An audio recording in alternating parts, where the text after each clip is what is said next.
Il y a toujours la même détermination parce que nous avons travaillé depuis plusieurs mois avec un certain nombre d'élus, de collègues élus nouvellement, voire qui ont été élus effectivement dès le premier tour. Et tous ensemble, nous avons préparé un projet pour l'agglo. Un projet qui est loin d'être ficelé. Ce sont des grandes orientations sur lesquelles nous souhaitons, au vu de ce que l'on connaît aujourd'hui, pouvoir engager l'agglomération et avec un timing qui devrait permettre que fin d'année, début d'année prochaine, un projet pour l'agglomération soit validé par tous et reçoive l'unanimité des 73 conseillers. Quelles sont les priorités de ce programme ? Les priorités, c'est dans un premier temps revoir complètement et dans le détail toutes nos compétences. À titre d'exemple, aujourd'hui la compétence déchets, de systèmes de ramassage, des croisements de financement entre les communes et l'agglomération. Il faut qu'on prenne plein et entier cette compétence. Il faut qu'on ait le même système de facturation et de ramassage. Et ça, c'est un enjeu essentiel.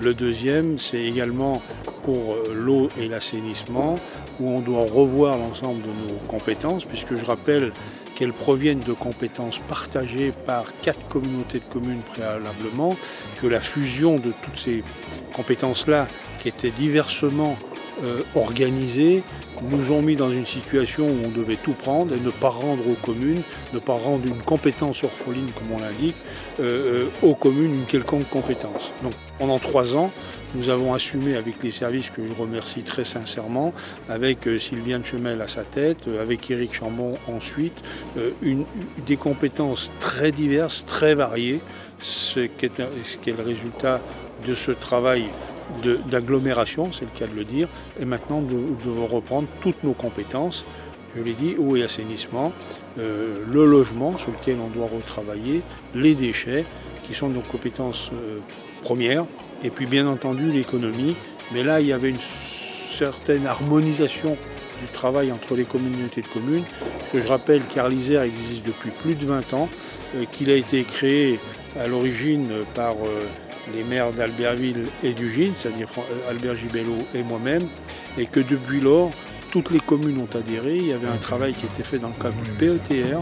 Nous avions reçu un ruban d'or du développement durable, et donc nous avions déjà l'habitude de travailler. C'est la raison pour laquelle nous avons été en capacité de réagir très rapidement quand la loi nous a imposé d'être en agglomération, d'assumer ses compétences. Maintenant, c'est acte 2, avec un toilettage de nos compétences, en espérant que l'État ne nous impose pas de nouvelles compétences et ou de nouvelles intégrations. On est sur un bassin de vie, nous sommes vraiment cohérents. Je rappelle, 39 communes, 62 000 habitants, 55 000 lits touristiques. Un enjeu essentiel pour notre territoire qui est effectivement ce travail de fond qui doit être mené. Et encore une fois, j'espère que fin d'année, début d'année prochaine, nous aurons un projet définitivement arrêté et validé à l'unanimité par l'ensemble des conseillers. Pour les objectifs, ce sera le fil rouge en tous les cas de cette mandature à l'agglomération, ce sera le plan climat, air, énergie du territoire.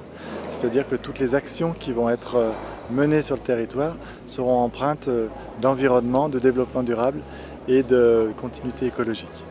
Sur l'agglomération, depuis déjà la chorale à l'époque, et puis qu'il y a eu les rubans d'or du développement durable, puis l'agglomération il y a 4 ans s'était engagée dans les territoires TEPOS. Et aujourd'hui, le plan climat air énergie montre que nous sommes attachés à la notion d'environnement sur le territoire et au développement durable sur le territoire.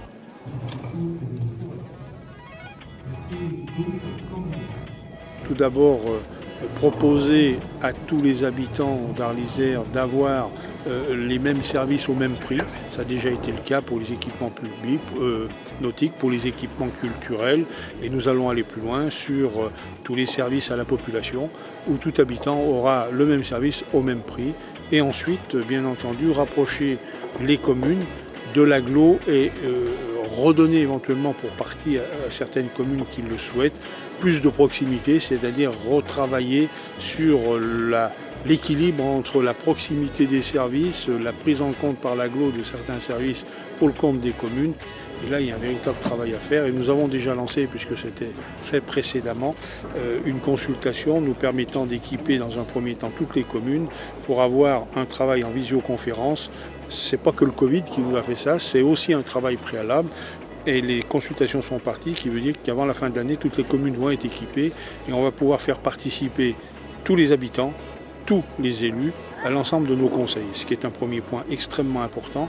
Et nous allons développer la Smart Agglo, puisque Hervé Bernaille, qui va être élu après, a en charge le développement de cette Smart Agglo, qui est un véritable défi que nous lançons. Et dans un cadre général, comme je l'ai rappelé, également du plan climat-air-énergie territoriale qui a été validé juste avant la fin du mandat précédent, mené de main de maître et de façon remarquable par Annick Ressan, et donc qui sera notre fil rouge sur toutes nos politiques. Nous n'avons pas attendu également sur ce sujet-là, puisque l'Arlysère, en tant que PETR, a obtenu le ruban d'or du développement durable il y a 8 ans maintenant, a eu un certain nombre de reconnaissances d'État, y compris avec l'ADEME, sur un travail de fond et sur une prise en compte de l'ensemble du triptyque social, économie et bien entendu le développement durable dans nos politiques.